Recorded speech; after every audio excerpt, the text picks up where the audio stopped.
Okay, I see. Okay, so my name is Joan Bellinghausen, and I'm a developer on the multi-port monitor. And what I'm going to go over is the support training for just the multi-port monitor, which goes, MTP 10.0 goes hand in hand with the port that you just saw Rob describe for the ADA 10.0.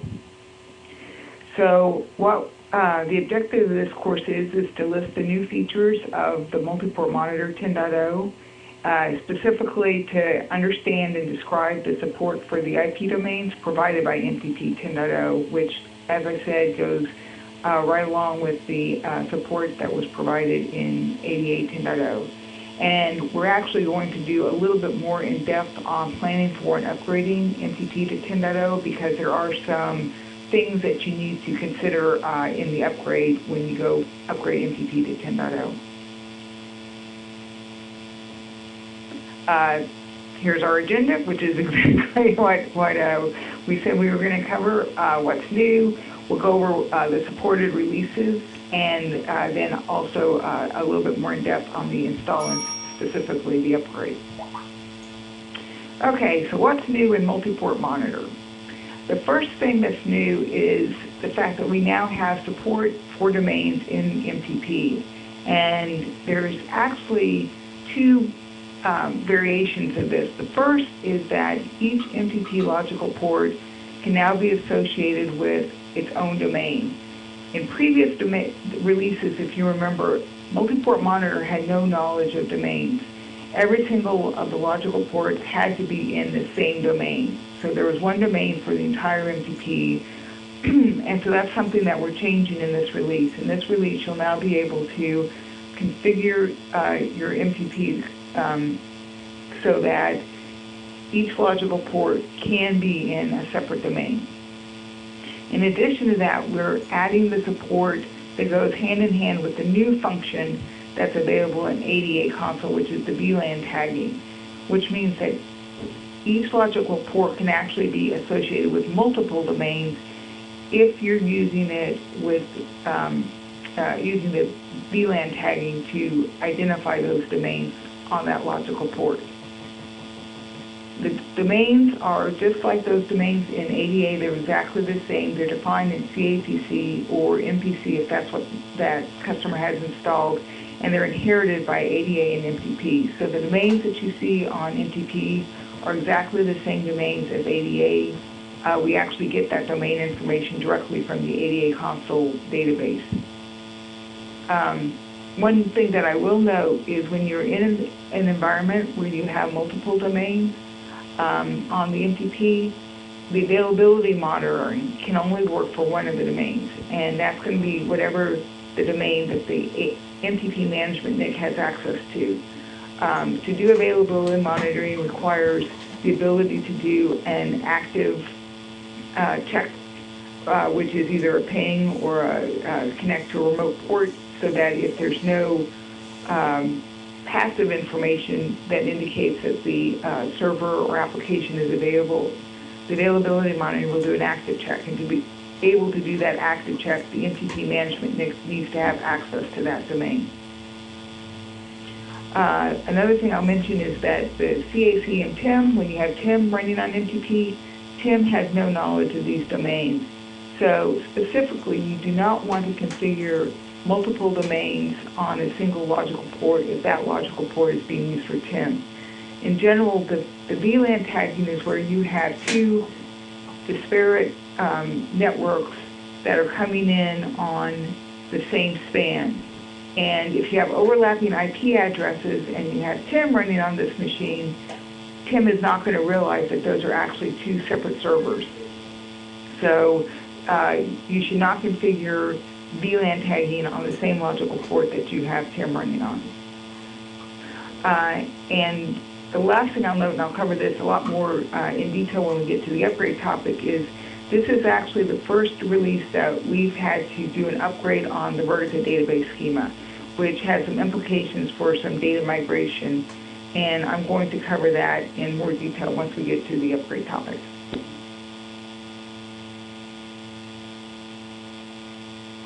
Okay, so the configuration for MTP The first one is just to assign logical ports to a specific domain. So if you remember from, see if I can find a pointer here.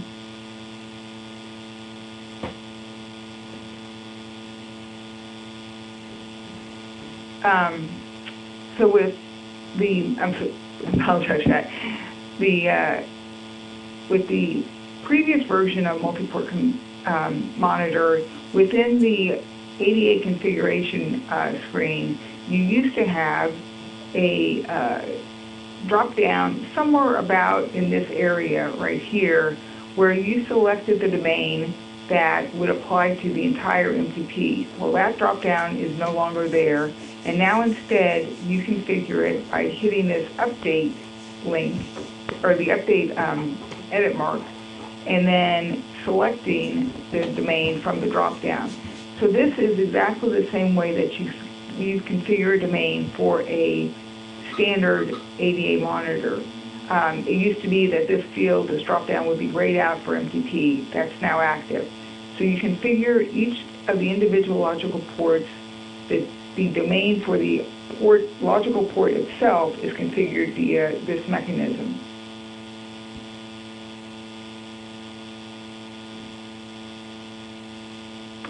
Then for the VLAN assignments, the VLAN assignments for a port on the multi-port monitor is exactly the same way as you do it for the standard monitor. And this is exactly the same menu that you saw, or dialog, that box that you saw Rob show earlier for the standard monitor, where you have your list of domains on this side here.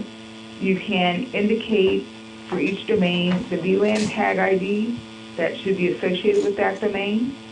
You can also indicate which of the domains you want your unassigned VLANs to go, and that again is the packets that have VLAN tags, but the VLAN tag is not assigned. So for instance, in this scenario, if you had a VLAN tag of say 32, 32 is not assigned anywhere in this configuration, so it would go to the XYZ domain. And then you can see here by this indication, the ABC domain is the default domain that's assigned currently to this port. So that means any packets that come in that have no VLAN tags would go to this default untagged traffic domain. And again, just as a reminder, if you need to remove all your VLAN tag definitions, you can go up to the little tool arrow and it will drop down and you can select Reset VLANs.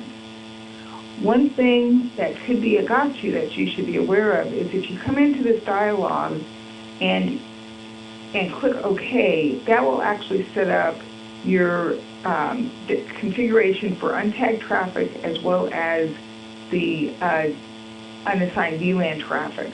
So just by clicking OK on this dialog, it's possible that you might cause a VLAN configuration to be assigned to that port, even though there's no actual numbers assigned. So that will be visible if you look at the database that you have a VLAN configuration associated with this. If that happens and you don't want it, because there are a few implications to that, you can go in and do the reset VLANs, and that will clear out any kind of VLAN assignment you have on that port. So just to review the criteria for the different domains. If the packets have no VLAN tags, it's going to be the domain for the logical port. If the packets have a VLAN tag, but it's not assigned, it's going to go to the unassigned VLANs domain that's configured on the ADA console. If it's a packet with a VLAN tag that is assigned, it would go into the domain that's configured for that VLAN tag in the ADA console. So this gets into when you're looking at the packets and determining which session that they belong to, VLAN tags now come into play. So it's very important that if you're using VLAN assignments, the packets for a given session have to have the same VLAN tag in both directions, both from the server to the client as well from the client to the server. If not, we're going to assume that those two sessions are actually for different entities. You have to have the same VLAN tag in both directions if you're using VLAN tagging. If VLAN tagging is not in use, then we completely ignore the VLAN tags for the purposes of traffic monitoring. It works just the way it does today with MTP. So if you're using VLAN tagging and you're not seeing data, one of the things to look at in a packet capture is, are your VLAN tags symmetrical? If they're not symmetrical, if you have a VLAN tag in one way but not the other way, if you have VLAN tags in both directions but they're different numbers, that could be a problem because that's going to make it look like one-way traffic, two one-way traffic sessions. So that's important to understand if you're trying to set up VLAN tagging. Okay, the other thing that comes into play when we're doing the domain support is the analysis tab, because as you are hopefully aware, the analysis tab shows a lot of data. And within the ADA console, you can limit the scope of the data that's visible in the reports based on the domain. So that's another function that we added into MTP 10.0, is that there's now this concept that within the analysis tab of the domains. So the first thing is that we actually have a new, if you have domains configured in ADA, the MTP will now have a new domain field that's displayed on the analysis tab global filters, and I'll show you a screenshot of that in just a second here. The default setting for that is all, and it'll only be visible if you have multiple domains configured.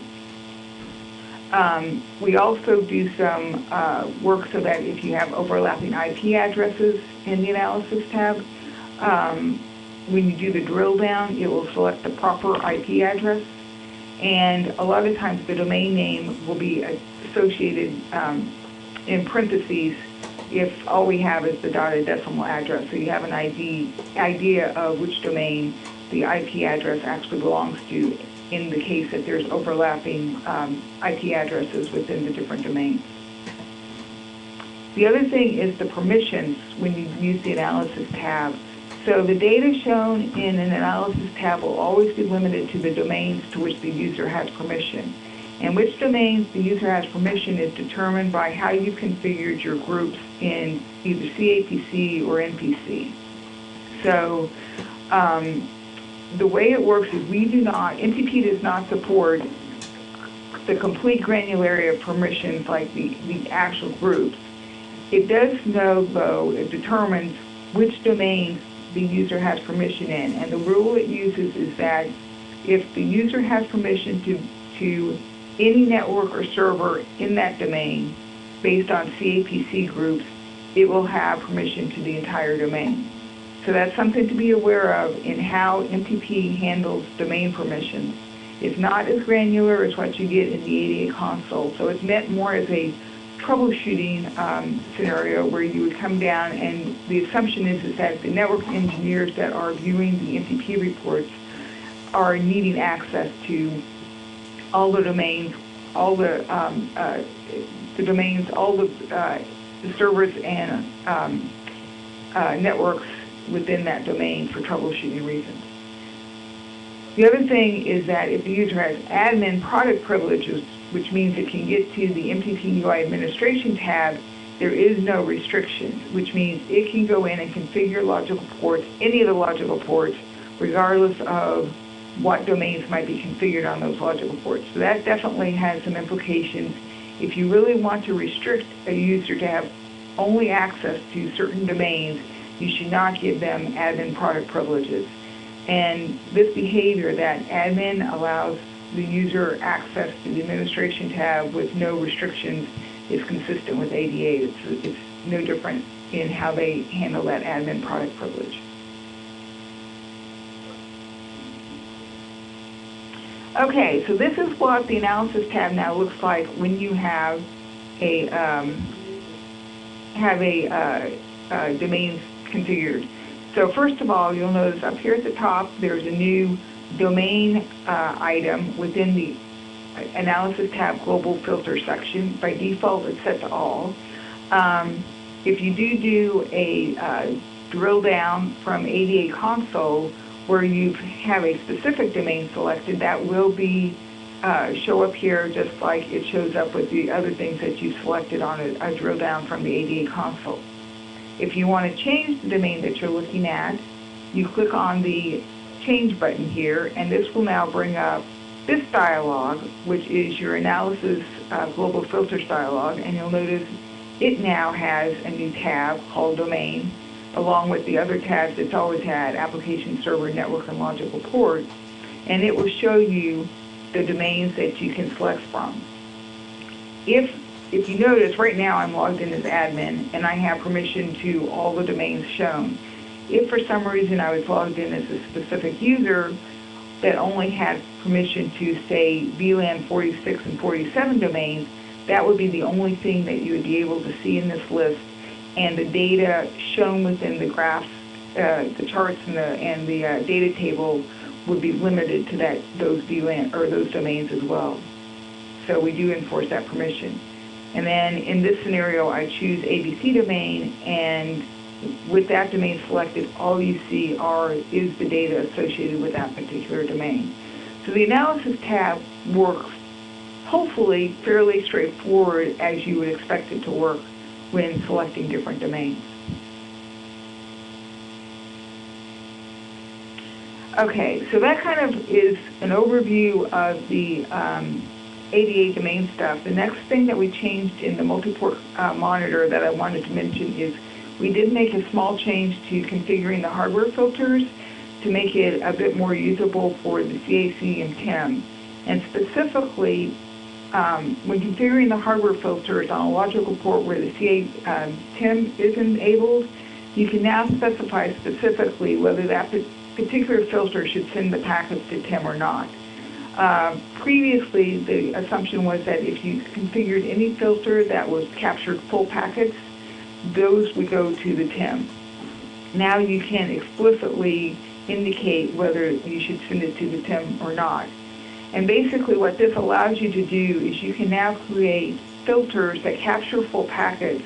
For instance, if you just want to have full packets available for a specific troubleshooting scenario where you need the full packets in the PCAP or something, but those are not packets that you want TIM to analyze, you can create a filter and have it not send it to TIM. It will capture the full packets, but those packets would not be sent to TIM.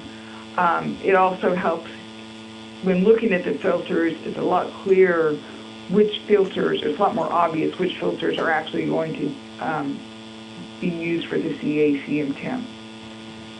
And on upgrade, we do automatically, any filter that's been configured capturing full packets on the logical port that's enabled for TIM, we automatically, on upgrade, will set this setting. So the same filters that are being used before the upgrade will be the same filters that are being used for TIM after the upgrade. Okay, other stuff that's new in Multi-Port Monitor 10.0, we did an upgrade to Vertica. We are now going to be using the Vertica database version 6.1.2 over the 5.1 version that we have in MTP 9.2. Very good news for a lot of you support guys out there. Our testing has shown that this version greatly reduces the chance of database corruption due to power outages or hardware hangs. And I know this has been an incredibly sore spot with support, so this is some good news for you all that our testing has shown that this version of Vertica seems to be much more robust in avoiding database corruption in those scenarios. The other thing I'll mention, and most of you probably weren't even aware of, was that prior you could actually get remote ODBC access to Vertica. As part of a security change that we decided to implement, we've actually locked that down. So we've configured Vertica now so that you can no longer do remote ODBC access to Vertica. You can only access it via localhost, which means you need to be on the machine to do any kind of Vertica command to see the database. Also in this release, we're upgrading to CentOS 5.9 from CentOS 5.7, which is what we shipped in MTP 9.2. And that's the standard, just to pick up the standard updates and fixes to the Linux packages that we use. And finally, we're upgrading the Napatech driver to the Napatech driver 13.0.6. It's pretty much just to pick up any bug fixes or just to be on the current version. It is a new Napatech driver. It's automatically installed when you install the MTP 10.0 software, and it uses the same FPGA images on the card as MTP 9.2, so there's no reason to upgrade the FPGA images in going to this driver.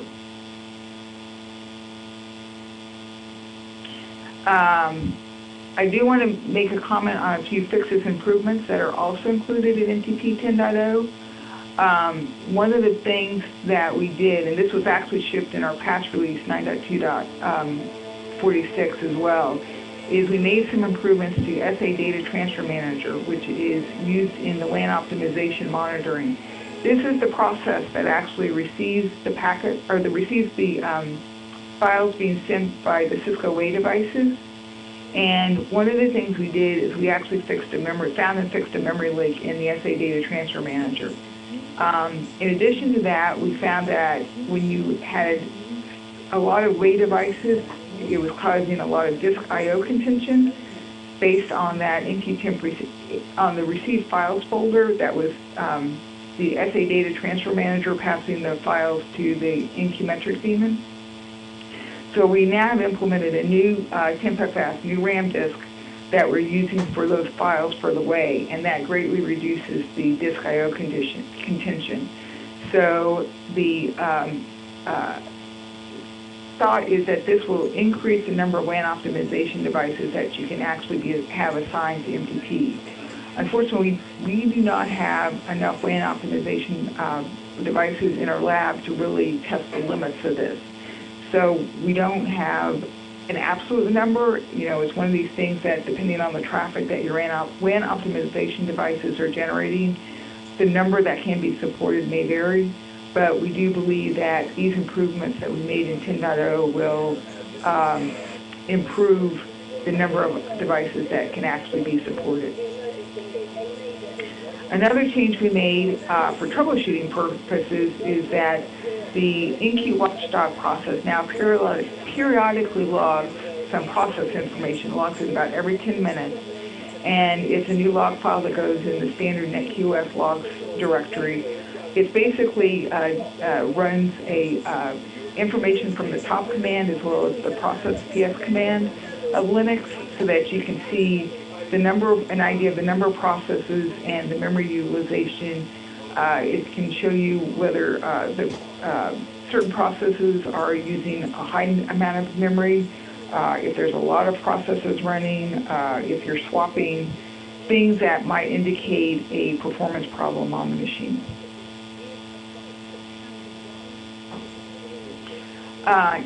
Also, to help out with some troubleshooting is the fact that in the support.tgz that you collect now with 10.0, we are getting all the bar log messages files. We used to only get the most recent one, and a lot of times that didn't have terribly useful information in it. We're getting the MCE log, which is the machine check log, and we're also getting the system activity SAR logs that are in bar log SA. And I will make a note here on the support, the system logs is we do have plans to have a series of deep dive training sessions for support to go over not only the MTP logs, but also the system logs as well. So stay tuned, that training's coming. We're not going to cover that this morning, but we do have plans to do some deep dive sessions into the MTP logging in the future. And just a reminder to see the MTP 10.0 release notes for a full list of the bug fixes. Most of these bug fixes actually went into the patch build 9.2.46, which we gave to support, but that wasn't generally released. Okay, supported releases. MTP 10.0 will work with ADA 10.0 and ADA 9.3. It should work with SA 9.2, but the bulk of our QA was done with 10.0 and with some regression on ADA 9.3. If you want to use the new function that supports domains, you obviously need to upgrade your console to ADA 10.0, okay? This is incredibly important. Rob mentioned it. ADA 10.0 is not compatible with MTP 9.2. So if you upgrade your ADA console to ADA 10.0, you must upgrade all your MTPs and all your standard monitors, for that matter, to 10.0. If you don't, it's not possible for an MTP 9.2 to send the .NAT files up to an ADA 10.0 console. ADA 10.0 will just throw them away as being not a supported version. So you will not get any data in your ADA console if your ADA is at 10.0 and your MTP is at 9.2 or prior. MTP 10.0 continues to support the APM TIM on CentOS. There's really no change to the interface between MTP and TIM, and it will support both the 9.1 and the 9.5 version. So there's no change to the support for TIM going to MTP 10.0. Off the top of my head, I would go. And I do want to mention one clarification because we've had a couple questions on this. And this relates to the new revised Riverbed Steelhead support that was shipped in ADA 9.3, and it's also in ADA 10.0. With the new revised support for how the Riverbed Steelhead WAN monitoring is done, it's not supported on MTP. Monitoring the Riverbed Steelhead WAN devices will require you to use the ADA standard monitor.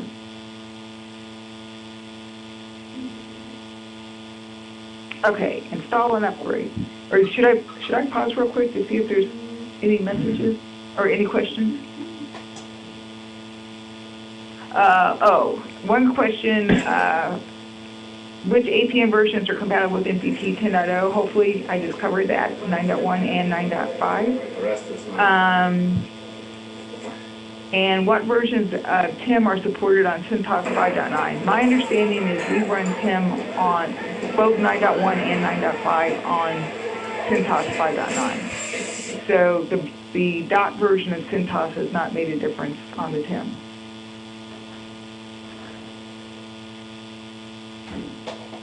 Okay, install and upgrade. So install, no change there. You install MTP the way you have always installed it, using this setup MTP on a clean install machine. The steps are documented in our MTP 10.0 installation guide. Upgrade, there is a slight difference now. On upgrade, this is the first MTP release with a Vertica database schema upgrade. So we have to do a data migration step once the schema has been upgraded, and that has to do with how Vertica lays out the data on the disk.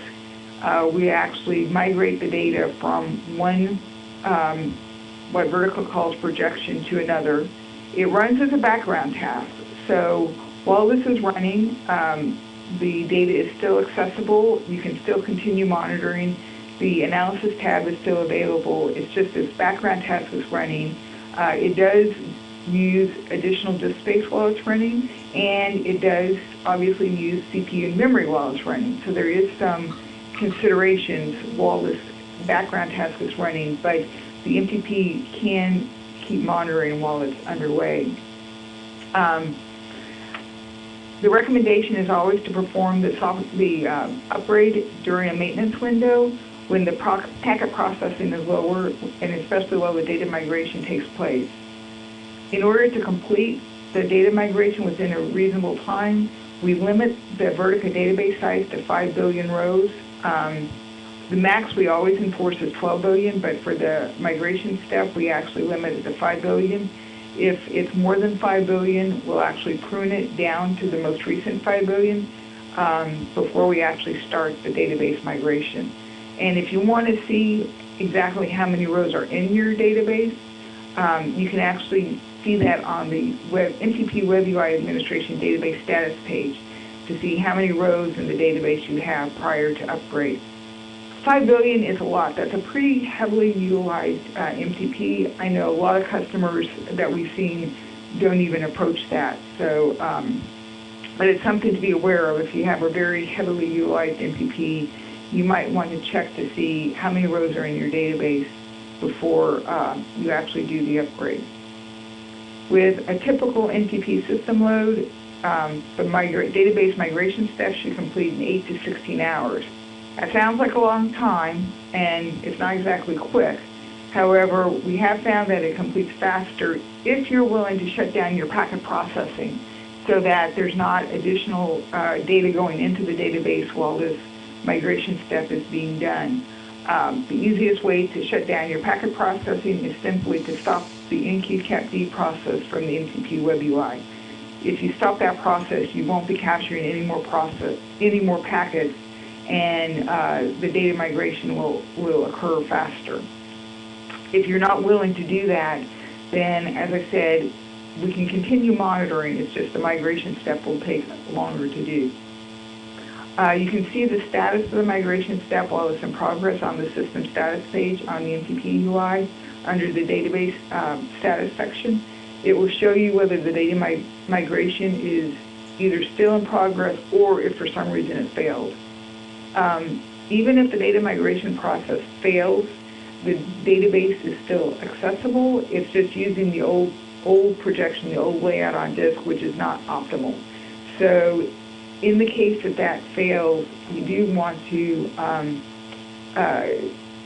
contact MTP development for how to get it started again or complete that process so that you have the database laid out in the optimal way. And the other thing that we strongly recommend is that you don't start the upgrade to the OS to CentOS 5.9 until you've actually completed your Vertica database migration. In other words, we would like MTP 10.0 installed and the MTP 10.0 data migration completely completed before you start your OS install.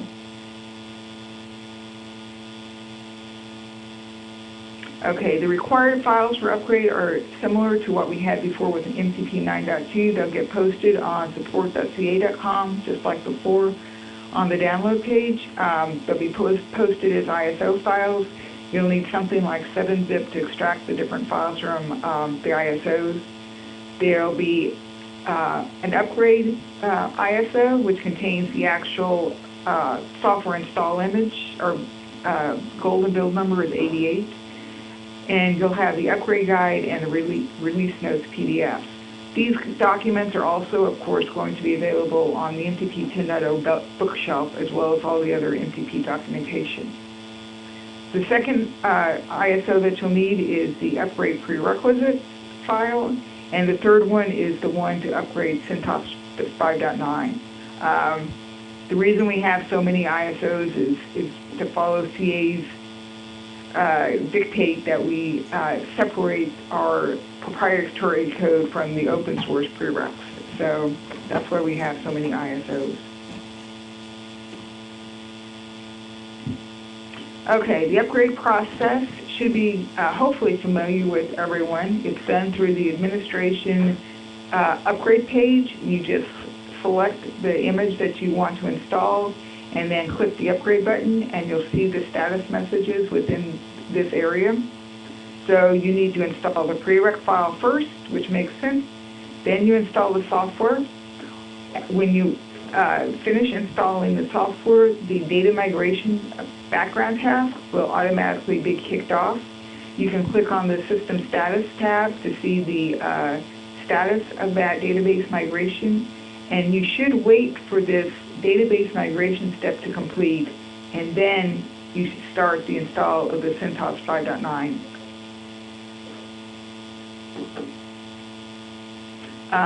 Just a few notes, I'll reiterate, upgrade is disruptive. We stop the processes while the upgrade itself is in process, so it should be done during a maintenance window.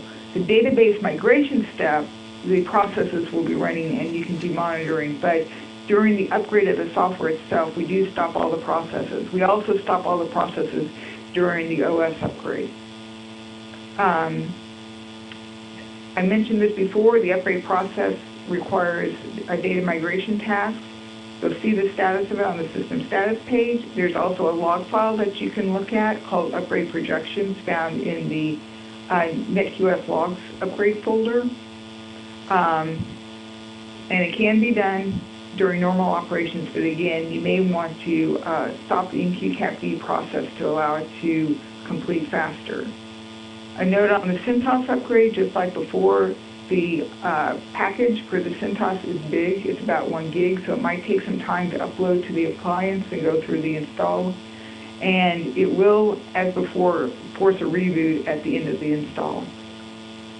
All the upgrade steps are fully documented in the MTP 10.0 upgrade guide. And if you, for some reason, have an earlier release of MTP, either MTP 2.2 or 2.1, there's some information in the upgrade guide about how you need to upgrade from those releases. It can be done, but there's a couple extra steps.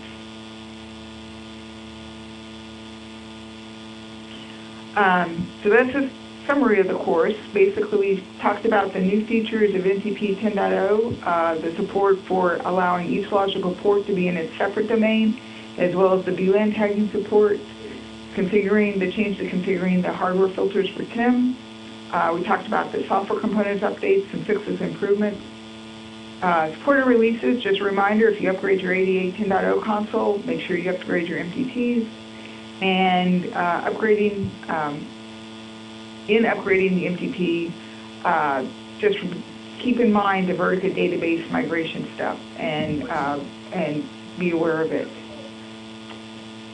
That's pretty much it for the multi-port monitor section. I'll check the chat to see if there's any questions, or does anyone on the phone have any questions?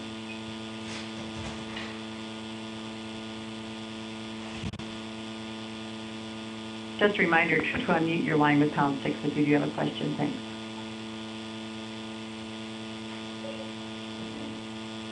I have a question on the chat that asks, do we have an estimate of how long the data migration will take? So we did several different tests here, and it will depend a lot on two things. The first is the size of the database, of course, and the second thing is whether or not you're also actively monitoring while the data migration is taking place. On large databases where you are continuing to actively monitor while the data migration is taking place, we've estimated that may take as long as like 8 to 16 hours. If you have smaller databases, it may complete much quicker than that, in the order of anywhere from, well, I've seen extremely small databases complete in the order of just, less than 20 minutes. But that was an extremely small database. So it varies a lot. Is there any other questions? Oh, yeah, I've got a couple more questions. Hang on here. What to do in case the migration fails? So one of the things that we're doing is updating the MTP tech support doc. If the database migration fails, there is a couple things you can do. One is to actually restart the cron tab job that attempts to do the database migration and retry the migration. The log file should give some indications as to why it failed. One possibility might be that you ran out of disk space or something like that. That's one of the reasons we try to prune the database before the migration is actually done, is to make sure we have plenty of disk space to do the migration. So we'll, in the tech support doc that we're working on and should be out within 2 to 3 weeks, we'll try to put in some troubleshooting steps for the database migration scenario. I have another question here. What exactly changed between versions to fix the database Vertica issue where the database needed to be recreated after something like a power outage? That is a very good question, and the answer is I have no clue. Vertica fixed it. Vertica did something internally within their product. I suspect maybe they had a lot of issues raised by customers, and they did something to fix it. And I do not know exactly what it was, but it's internal to Vertica. they somehow handle things differently now, so that it is much more robust across power outages.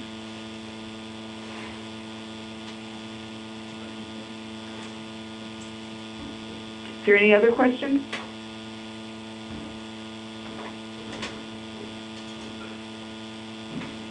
Just a reminder, if you need to say something, #6 will take you off mute. Yeah. I was just going to speak to the point about the Vertica upgrade and databases not getting corrupted. I've spoken to Vertica about it with the Vertica 6. There's a couple things that they did. They changed how their catalog is stored on disk to make it less vulnerable to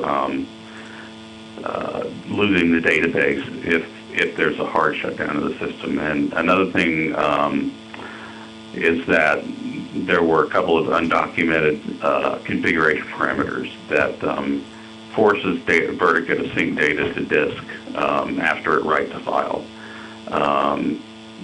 One common way to lose a database would be that from file caching on file writes.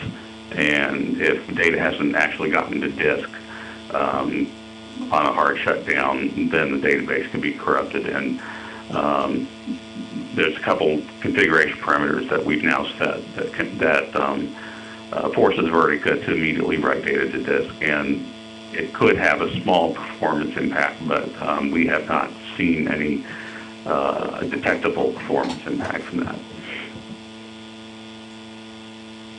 So that's it. I just wanted to follow up on that. Hi, Joe. Can you hear me? Yes. Yes, it's Terrence. How is the MTP support doc 10.0 going to be distributed? I would expect, you should expect that within the next probably 2 to 3 weeks. I would say quicker than that, except I'm actually out Thursday and Friday this week, and then we have some meetings next week that might kind of hold things, getting information in. So I would say probably like within 2 to 3 weeks, we'll distribute that. Okay, thanks.